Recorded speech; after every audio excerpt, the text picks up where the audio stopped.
자, 오늘은 시편 7편입니다. 시편 7편 1절부터 17절까지 있는 말씀을 가지고요. 억울할 때 하나님만 의지하라. 억울할 때 하나님만 의지하라는 제목으로 하나님께서 함께 시간 나누도록 하겠습니다. 자, 오늘 우리가 읽은 이 시편 7편은 앞서서 우리가 시편을 계속 우리가 읽어왔는데요. 3편, 4편, 5편, 6편, 7편까지 다 이게 다윗의 시예요. 근데 이 다윗의 시에 공통점이 하나 있습니다. 어떤 거냐면은 어려움 가운데 놓여 있다는 겁니다. 다윗이 이제 어렵고 고통 속에 놓여 있을 때 다윗이 뭘 했느냐? 하나님께 기도했다라는 겁니다. 그래서 지금 오늘 이 시편 7편은요, 이 다윗이 억울할 때 지은 시예요.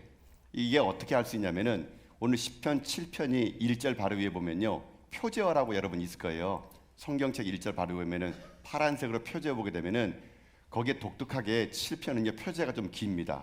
이렇게 돼 있죠. 다윗의 시가yon, 베냐민의 구시의 말을 따라 여호와께 드린 노래. 여기 이제 표제어거든요. 자, 여기 표제를 보면은 이게 다윗이 지금 어떠한 상황인지가 나오게 됩니다. 물론 지금 시편 7편은 배경이 어떤 건지 나오진 않아요.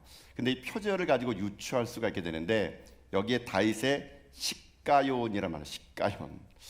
시가요이란 말이요, 시편 전체뿐만 아니라 성경 전체를 봐도 여기밖에 안 나옵니다. 시가요이란 말이. 이 시가요이란 말이 무슨 말인가 몰라요. 어떤 말인지. 이 단어의 뜻을 아는 자가 아무도 없습니다. 그래서 성경학자들이 이걸 가지고 막 뭐 이렇게 분석하고 따져보고 했는데, 제가 이제 주석을 읽어보고 다른 분들의 그 성서학자들 그걸 보니까 이 시가요이란 말이 정확하게 어떤 뜻인지 모르지만 유추하기를 이런 뜻이래요. 방황하다, 비틀거리다, 이런 뜻이라고 합니다. 그러니까 방황하다, 비틀거리다. 그러니까 다윗이 현재 시가요, 다윗이 현재 방황하고 비틀거리는데 아마 어떤 사건 때문에 다윗이요, 그 마음속에 적지 않은 충격을 받았던 모양입니다. 그러니까 다윗이 자기의 삶이 비틀거리고 방황하는 겁니다. 그래가지고 지금 자기가 어떤 사건 때문에 비틀거려 당황해가지고 그것을 하나님 앞에 지금 현재 탄식하면서 노래하고 있다. 이거를 시가요온 이렇게 하는 겁니다. 자, 근데 이걸 어떻게 유추하냐면요, 그 뒤에 또 표제가 또 나오죠. 뭐라 나옵니까?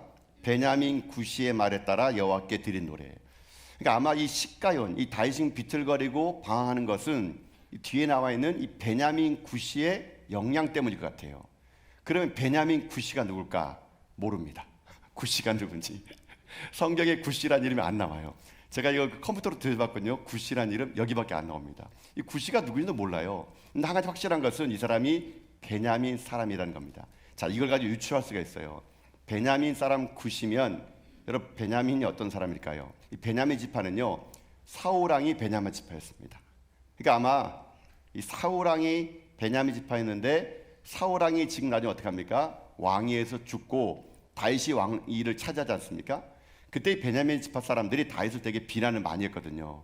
그러니까 아마 이 베냐민 사람 구시도 아마 사울의 친척일지 모릅니다. 그래서 다윗이 이제 왕이 되니까 비난을 하는 겁니다. 이런 유사한 이야기가 여러분 사무엘하 16장 보게 되면요, 다윗이 그의 아들 압살롬을 피해 가지고 도망을 가게 된 이야기가 나와요. 그때 한참 도망갈 때 베냐민 사람 시므이라는 사람이 다윗을 저주합니다. 너 그럴 줄 알았다. 사울 왕을 그렇게 죽음으로 내몰두고 네가 왕이 되는데 너는 네 아들에게 쫓겨날 줄 알았다. 이 베냐민 사람 시므이라는 사람이 다윗이 왕궁을 버리고 도망갈 때 다윗을 저주한 적이 있거든요. 아마 이 성서학자들이 유추합니다. 그때 베냐민 사람 시므이 말고 이 베냐민 사람 구시도 분명히 다윗을 저주하고 조롱하고 비난했을 거라는 겁니다. 그러니까 다윗은 현재 도망가면서 억울한 가운데 지금 이걸 지었다는 얘기예요. 그럼 이 시편은요, 도대체 다윗이 어떠한 말을 들었을까? 여기 보면은 이 3절과 4절 보면은 이 베냐민 사람 구시가 다윗에게 이렇게 했을 거라고 얘기가 들어요. 여러분 3절 4절 한번 봅시다. 3절 4절. 자, 읽겠습니다. 시작. 여호와 내 하나님이여, 내가 이런 일을 행하였거나 내 손에 죄악이 있거나 화친한 자를 악으로 갚았거나 내 제적에게서 까닭 없이 빼앗았거든. 아멘. 자, 여기 보세요. 다윗이 현재 자기의 그 억울함을 얘기하는데 이렇게 합니다. 하나님, 내가 이런 일을 행했습니까? 이런 말입니다. 내가 지금 구시라는 사람이 나한테 이런 일을 행했다 그러는데 하나님 보세요. 내가 이런 일 행했습니까? 지금 반문하는 거예요. 어떤 일을 행했냐 그러니까 거기 뒤에 보니까 내 손에 죄악이 있거나, 그러니까 아마 굿이라는 사람이 다윗에게 다윗 네가 지금 현재 불의를 저질렀다 이렇게 말했나 봐요. 그러니까 다윗이 억울해가지고 하나님 내가 언제 내 손에 죄악을 한 적이 있습니까? 이렇게 반문하는 거예요. 또 보니까 화친한 자를 악으로 갚았거나, 굿이라는 사람이 다윗을 네가 화친한 자를 악으로 갚았다. 즉 다시 말하면 평화 죄악을 맺어놓고는 왜 네가 그 사람을 공격해가지고 불의한 재물을 얻느냐, 이렇게 굿이라는 사람이 말했다는 얘기예요. 또 보니까 내 제적에게서 까닭없이 빼앗았거든. 그래 무고한 사람을 폭력을 써가지고 다윗 네가 물건을 빼앗지 않았냐. 다윗은 지금 이 세 가지를 얘기하면서 하나님 굿이가 말하는데 내가 이런 일 행한 적 있습니까? 나 이런 일 행한 적 없습니다. 지금 이 다윗은 이 굿이의 말 한마디 한마디 들을 때마다 너무 억울한 거예요. 나는 그런 적이 없는데 이 굿이라는 사람이 근거 없는 거짓말을 가지고 온 동네에다가 지금 소원을 퍼뜨리고 있는 겁니다. 자기에게 저주를 하는 거예요. 여러분 다윗이 얼마나 억울했겠습니까? 자기가 한 일도 아닌데. 근데 더 억울한 거 뭔지 아세요? 다윗이 일일이 사람 찾아가면서 그거 아니라고, 거짓말이라고, 모함이라고 이렇게 말하지 못한다는 겁니다. 지금 도망가는 신세다 보니까. 그러니까는 지금 다윗이 너무 괴로운 겁니다. 내가 한 일도 아닌데 사람들은 마치 다윗이 그렇게 한 것처럼 얘기하고 다니니까 너무 억울하고 탄식스러워가지고 하나님께 기도를 하는 거예요. 어떻게 기도하느냐? 5절처럼 기도합니다. 5절 보세요 한번요. 자, 5절 읽겠습니다. 시작. 원수가 나의 영혼을 쫓아잡아 내 생명을 땅에 짓밟게 하고 내 영광을 먼지 속에 살게 하소서. 셀라. 아멘. 자, 이게 뭐냐면요, 하나님 진짜 만약에 내가 그런 일을 했다면 원수를 나에게 보내주세요. 원수를 보내가지고 나의 영혼을 잡아가세요. 그리고 내 생명을 짓밟으세요. 내 영광을 먼지 속에 나를 아무것도 아닌 것처럼 만드세요. 다윗이 얼마나 억울했으면 하나님에게 차라리 내가 진짜 그랬으면 원수를 보내줘가지고 나를 그렇게 해라고 이렇게 말하고 있는 거예요. 그만큼 다윗은요 지금 자기 자신이 굿이라는 사람으로부터 비난받은 일을 한 적도 없고 그 사람의 말 한마디는 전부 다 거짓말인 거예요. 그러니까 이런 억울함을 가지고 다윗이 어떻게 하느냐, 지금 하나님 앞에 탄식하며 기도하는 것이 바로 시편 7편이 바로 그런 내용이라는 겁니다. 여러분. 자, 여러분 이쯤에서 한번 우리들의 인생도 한번 돌아볼까요? 여러분 인생을 살면서 여러분 억울한 일 당해본 적 있으시죠? 아마 삶을 살면서 억울한 일 당해보지 않은 사람은 아무도 없을 겁니다. 많은 사람들이 억울한 일을 당하고 살아가요. 제가 목회를 해보고 신방을 가보면은요 정말 성도들 중에 억울한 일 당한 사람 참 많습니다. 자기가 하지도 않은 일을 했다 그러고 자기가 말하지 않은 말을 말했다 그러고. 여러분 그래서요 어떤 때는요 이렇게도 얘기합니다. 너무 억울하니까 자기가 결백하다는 것을 죽음으로 증명하고 싶다. 여러분 이런 사람도 있습니다. 여러분 실제로 여러분 그래가지고 뭐 이렇게 언론에 보게 되면은 자살하는 사람도 있잖아요. 여러분요. 여러분 그 사람들 진짜 억울해 죽는 사람도 있어요. 너무 억울하니까 죽음으로 자기 결백을 증명하겠다 해가지고요 자살하는 분도 진짜 있어요. 여러분요. 여러분 그만큼 사람은요 어떤 억울한 일을 만나면요 그 억울함 때문에 정말 끝없는 고통 속에 여러분 살게 된다는 겁니다. 여러분 그래가지고 누군가가 억울한 일 당하면 진짜 해명할 시간이 없는 거예요. 일일이 사람 찾아다니면서 그거 아니라고 모함이라고 이렇게 여러분 어떻게 말하고 다닙니까? 여러분요 한두 사람도 아닌데. 여러분 그래가지고요 정말 억울한 사람, 억울할 때 어떻게 하느냐, 힘 있는 사람은요 억울하면요 복수합니다. 당한 만큼 복수해버리고요 힘없는 사람은 어떻게 하는지 아십니까? 억울한 일 당하면요 찬해버립니다. 어쩔 수 있겠어? 여러분 그래 보세요. 세상에서 그런 말 많이 하잖아요. 뭐 이런 말 하잖아요. 야 억울하면 출세해봐. 출세. 억울하면 니도 돈 벌어. 이렇게 하지 않습니까? 힘없고 돈 없는 사람들은요 억울한 일 당하면요 이거 출세도 하지 못하고 돈도 없으니까 체념하고 살아가는 게 여러분요. 힘 있는 자들은요 억울하면요 복수를 하는 게 복수하는 거예요. 여러분은 억울한 일 당하면 어떻게 합니까? 우리 신앙인들은 억울한 일 당하면은 어떻게 해야 될까요? 물론 우리는 세상적인 방법을 동원하지 않는다는 것 좀 압니다. 여러분 뭐 이건 너무 정답처럼 얘기인지 모르지만 우리 신앙인들은요 억울한 일 당할 때 일일이 사람 찾아다니면서 그거 아니라고 해명하는 것이 아니고요 그걸 결백을 주장하기 위해서 자살을 선택하는 것도 아니고요. 여러분 우리 신앙인들은 억울한 일 당할 때 제일 먼저 하는 거 뭔지 아십니까? 다윗처럼 하나님 앞에 나가는 겁니다. 여러분 하나님 앞에 의탁하고 하나님 앞에 나가야 돼요. 근데 여러분 이게 아는데 쉽지 않다는 겁니다. 여러분. 누구나 억울한 일 만나면 하나님께 기도하든 하는데 이게 잘 안 돼요. 그러다 보니까 그리스도인들도 신앙생활인들도 억울한 일 당하면요 답답하고 너무 힘들어가지고 괴로움 속에 나날을 보내고 있다는 겁니다. 실제로 보세요. 제가 이제 목회하다 보면 그런 얘기 많이 듣거든요. 질병에 걸린 사람들 만나면요 그런 얘기 합니다. 목사님, 도대체 내가 무슨 잘못을 저질렀기에 내가 이런 병을 걸립니까? 저 너무 억울합니다. 내가 얼마나 성실하게 하나님 믿고 얼마나 봉사 많이 했는데 왜 내가 이런 병 걸립니까? 저 정말 억울해요. 여러분 병상에서 그런 얘기 저 많이 듣습니다. 또 어떤 분은 사업을 하다가 좀 힘들어집니다. 그럼 얘기합니다. 아니 목사님, 내가 정직하게 책임내고 열심히 진짜 남을 위해 헌신했는데 어떻게 내가 이렇게 이런 일을 당할 수 있습니까? 정말 억울합니다. 여러분 이렇게 말하는 사람이 상당히 많아요, 여러분요. 여러분 인생의 밑바닥을 내려가 보면요 누구나 억울하고 누구나 억울한 일 당합니다. 여러분 하나님은 왜 여러분에게 이런 억울함을 허락할까요? 왜 하나님은 여러분의 그런 억울함 속에 왜 그것을 그냥 놔둘까요? 분명히 억울하다면 하나님 나타나셔가지고 그걸 해결해 준다을 텐데 하나님 왜 우리가 억울할 때 그걸 그렇게 놔둘까요? 여러분 억울함은요 어찌 보면 하나님의 훈련입니다. 훈련. 우리가 하나님을 의지하느냐 의탁하느냐 여러분 언제 알 수 있는지 아십니까? 억울한 일 당해보면 그 사람의 본심이 드러나게 되어 있습니다. 이 사람이 진짜 하나님을 의지하는 사람인지 사람을 의지하는 사람인지 딱 억울해 보세요. 사람에게 먼저 전화 걸거나 사람 찾아다니거나 사람 찾아다니면서 그 모함이라고 아니라고 이런 해명한 사람이 있는 반면에 그 많은 억울함 앞에 하나님께 기도하는 사람이 있다는 얘기예요. 하나님은요 원수 갚는 것은 내게 있음을 아니 하나님 앞에 기도하기를 하나님은 원하신다는 겁니다. 여러분 그래서 여러분들이 억울한 일 당할 때 할 일이 뭔지 아십니까? 사람 인맥 동원하지 않은 거예요, 여러분요. 말 함부로 하지 않는 겁니다, 여러분. 찾아가서 여러분 함부로 뭐 쥐어박는 게 아니에요, 여러분요. 내가 억울한 당할 때 우리가 가장 먼저 할 일이 뭔지 아십니까? 다윗처럼 그 억울한 일, 잠 못 이루는 억울한 일이 생겼을 때 하나님 앞에 나와 기도하는 거. 여러분 그러면요 하나님께서 어떤 건지 아십니까? 하나님 나의 억울함을 해결해 주시는 거예요, 여러분. 내가 일일이 사람 찾아다니면서 말하지 않더라도 하나님의 나의 억울함을 토설하면은요 하나님은요 그 억울함 속에 우리의 진심 어린 마음을 듣고 하나님이 일을 해결해 주신다는 게 여러분. 여러분 그게 습관이 안 되는 거예요. 우리는 하나님을 찾아가지 않는 겁니다.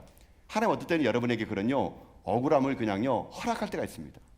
여러분 성경에 나와 있는 모든 사람 보세요. 하나님이 쓰는 사람들 다 억울한 사람들, 억울한 사람. 다윗 보세요. 그가 무슨 잘못했습니까? 나라를 구하기 위해서 골리앗을 무찔렀는데 10년 넘게 들판을 도망다니면서 억울하게 도망다니잖아요. 사울의 칼날에. 다윗이 잘못한 게 뭐 있습니까? 나라를 구한 것밖에 없어요. 근데 그는 10년 넘게 광야 도망다니면서 억울함에 광야의 밤을 지샜습니다. 다윗만큼 억울한 사람이 어디 있습니까? 자그마치 10년이죠. 10년 여러분요. 또 보세요. 요셉만큼 억울한 사람은 없을 겁니다. 형들의 시기에 팔려가지고 여러분요. 그 17살, 12살 먹은 아이가 다른 나라에 여러분 노예로 팔린 거예요, 여러분요. 하루아침에 도련님 이야기 듣는 그 요셉이 가가지고 남의 나라 가서 말도 안 되는 언어도 틀린 문화 다른 그 애굽에 가가지고 종로로 타는데 아니 그 자기 삶에 열심히 살아가는데 그 보디발의 그 아줌마가 그냥 눈 잉크잉크 하면서 계속 동침하자 그러는데 그 거부했더니만은 동침도 안 했는데 동침했다고 억울한 누명 쓰고 어떡합니까? 감옥에 들어가잖아요, 여러분요. 여러분 이런 억울함이 어디 있습니까, 여러분요? 여러분 신앙은요 어찌 보면은 억울함의 연속일 수 있습니다. 끝없는 억울함 속에서 우리가 그 억울함을 어떻게 풀어가는지 하나님은요 억울함 속에 하나님을 더 의지하기를 하나님을 더 원하시는 거예요, 여러분요. 여러분 또 보세요. 예수님도 얼마나 억울합니까? 예수님은 하나님의 아들임에도 불구하고 이 땅 오셔가지고요 사람들이 속삭입니다. 귀신에 들린 사람 아니야? 귀신의 왕 아니야? 미친 것 아니야? 수많은 모함과 억울함 속에 주님 어떡합니까? 십자가에 못 박혀 돌아가신 거예요, 여러분. 그 십자가에서 끝없는 모함과 조롱을 받으면서도 여러분 주님이 얼마나 억울했겠습니까? 그러나 주님은요 예수님 한마디도 그 억울함을 토설하지 않습니다. 오히려 자기를 위하여 죽이는 그들 향해서 용서의 기도를 하시는 거, 그게 바로 어떤 의미가? 예수님의 모습이라는 것이죠. 하나님은요 오늘 우리들의 인생의 삶이 왜 억울한 일을 당하지 않는 걸 모르겠습니까? 하나님은요 우리들의 억울함을 여러분보다 더 잘 아세요. 그때 우리가 그 억울함 상황 속에서 우리가 할 일은 뭔지 아십니까? 하나님을 더 집중하기 원하시는 거예요. 하나님만을 바라보고 하나님만을 더 원하기, 하나님 앞에 기도하기를 하나님은 원하신다는 것입니다. 그럼 오늘도 여러분 억울한 밤을 지냈습니까? 정말 남에게 말을 못한 억울함이 있어요?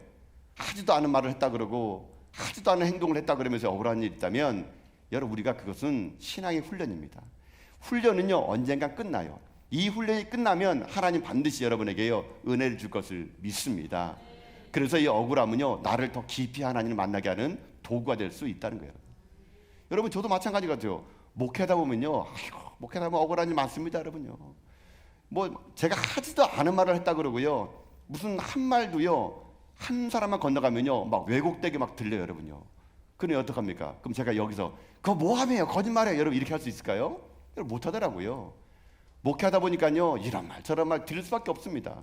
그럴 때마다요, 억울할 때가 되게 많지만 해명하지 않습니다, 저는요. 왜요? 해명해봤자 해명은요, 또 다른 오해를 낳게 되는 거예요. 그래서 억울하면 억울한 대로 그 쓰디쓴 마음을 가지고요, 기도하는 거예요. 그러면 하나님의 그 마음을 유리해 주시고 하나님이 그 억울함을 해결해 주는 겁니다. 일전에 제가 그 어떤 이제 성도한테 그런 얘기 들었어요. 목사님, 목회하시면 행복하세요? 물어보더라고요. 행복하세요? 여러분, 갑자기 너무 예상하지 못한 질문이었거든요. 그냥 보통 성도들이 저에게 와서 하는 말은 뭐, 목사님 힘드시죠? 목사님 이런 기도 제목이 있어서 도와주세요, 이렇게 하는데, 저한테 질문하기를 목사님 행복하세요? 이렇게 물어보더라고요. 제가 그 말 딱 듣는데 순간요, 제 자신에게 물어봤어요. 나 지금 행복한가? 나 지금 행복한가? 근데 아무리 봐도 억울한 일이 많으니까 행복한 게 아닌 거예요, 제가. 그러니까는 행복한가? 그런데 이게 무슨 말 할지 모르겠더라고요. 계속 목사님 행복하세요? 물어보는데, 제가 그러겠어요. 아니, 항상 행복하지는 않아요. 제가 그러겠습니다. 항상 행복하지는 않은데 행복하려고 노력을 합니다. 이렇게 얘기했어요. 그 말을 하고 나서 가만히 생각해 보니까, 나 진짜 행복한가? 나 목회하면서 행복한가? 아니, 이런 억울한 일 당하고 때로 힘든 일 당하는데 행복한가? 참 어찌 보면 목회할 때요, 눈물 나는 일 참 많습니다. 가슴 답답한 기도 제목이 너무 많아요. 마음 무겁고 누구한테 가서 툭 터놓고 얘기할 사람이 없어요, 목사는. 여러분요, 그럴 때마다 때로는요, 그 마음에 억울함이 있을 때마다 내가 진짜 행복한가? 행복한가? 물어볼 때 내 안에 하나님의 계심으로 인해서 난 행복할 수 있구나 라는 생각이 들더라고요. 그때 제가 행복한가? 행복한가? 자꾸 그 생각이 나는데, 여러분, 그때 제가 어떤 생각이 드냐면, 내 마음속에 여러분 잘 아시는 그 찬양 있잖아요. 행복이라는 찬양. 여러분 아시잖아요. 그 2절 찬양이 이렇게 되잖아요. 눈물 날 일 많지만 기도할 수 있는 것, 억울한 일 많으나 주를 위해 참는 것, 비록 짧은 작은 삶 주 뜻대로 사는 것, 이것이 나의 삶의 행복이라오.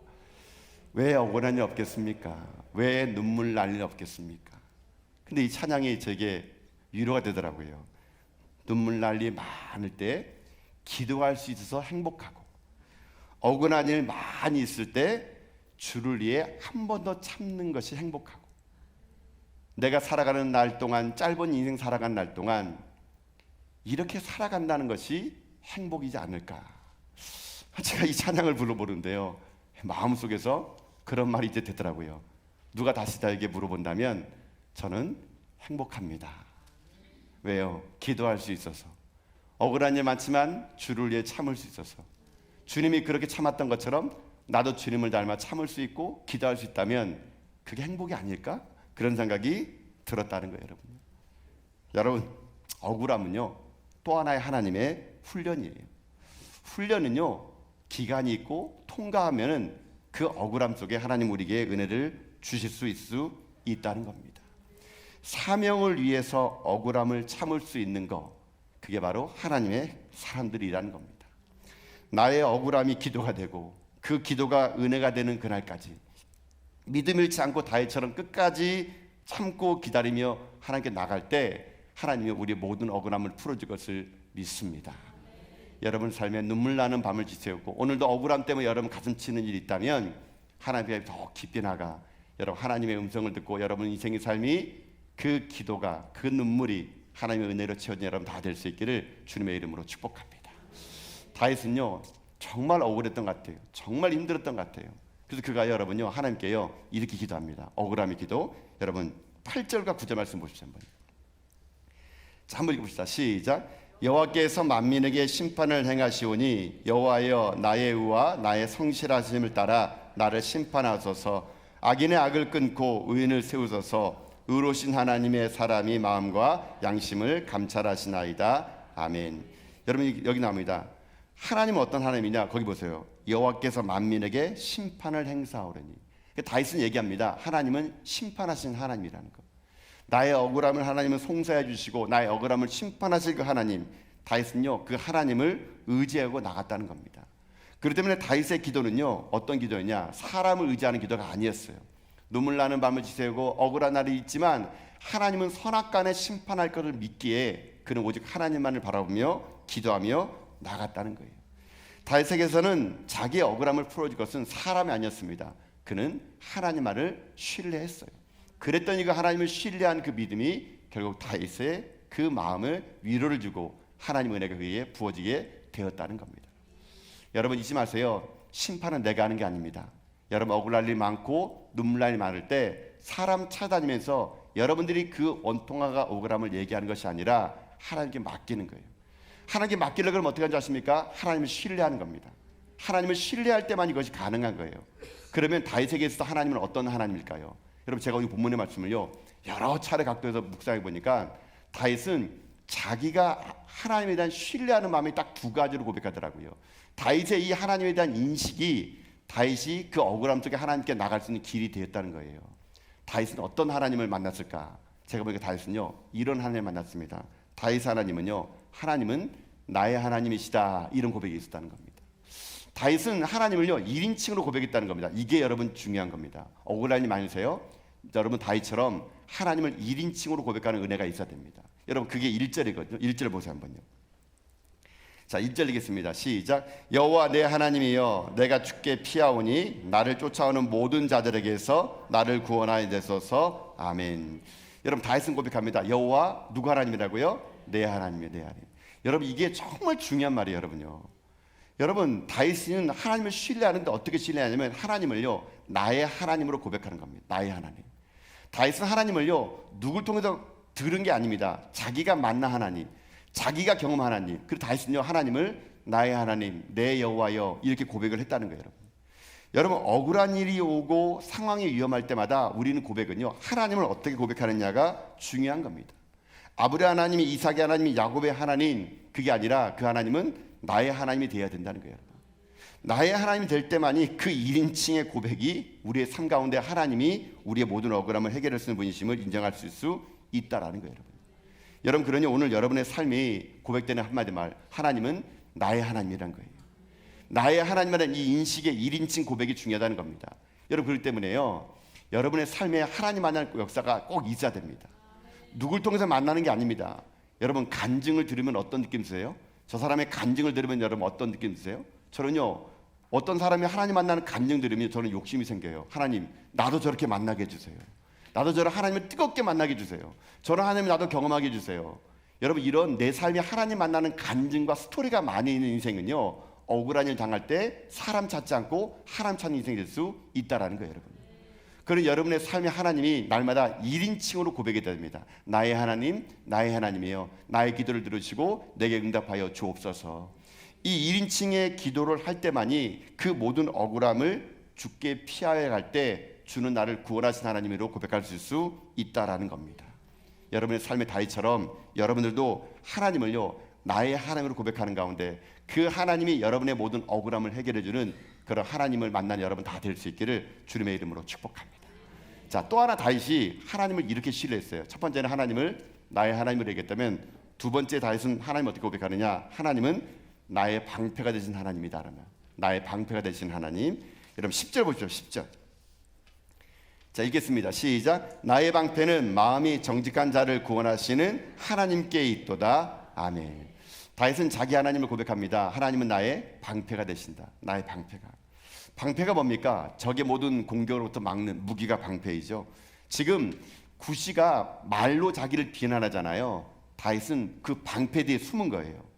그 하나님이 나의 방패가 되시니 그 모든 비난과 거짓으로부터 내 마음이 상하지 않은 겁니다.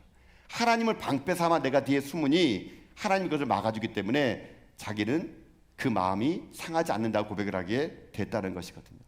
여러분 이겁니다. 하나님을 방패 삼는 백성, 여러분 이런 백성들이만으로 우리들의 인생의 삶이 억울한 일 당할 때, 눈물 나는 삶을 살아갈 때 그 위기를 이길 수가 있을 수 있다라는 거예요. 여러분 잊지 마십시오. 인생의 삶에 억울한 일 당할 때 그 억울함을 풀어줄 사람은 이 세상에 아무도 없습니다.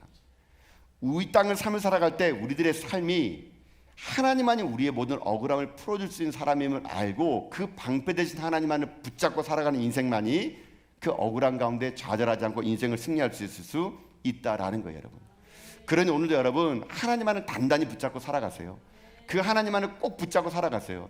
그 하나님이 여러분 가운데 방패가 되어주시다 여러분의 인생의 삶은요 의로운 길로 인도하여 주실 것을 저는 믿습니다. 인생의 방패는 결코 하나님 외에는 없습니다. 하나님만을 의지하는 자는 하나님이 그 모든 어려움을요, 위기를요, 억울함을요 풀어줄 수 있다라는 거예요. 여러분.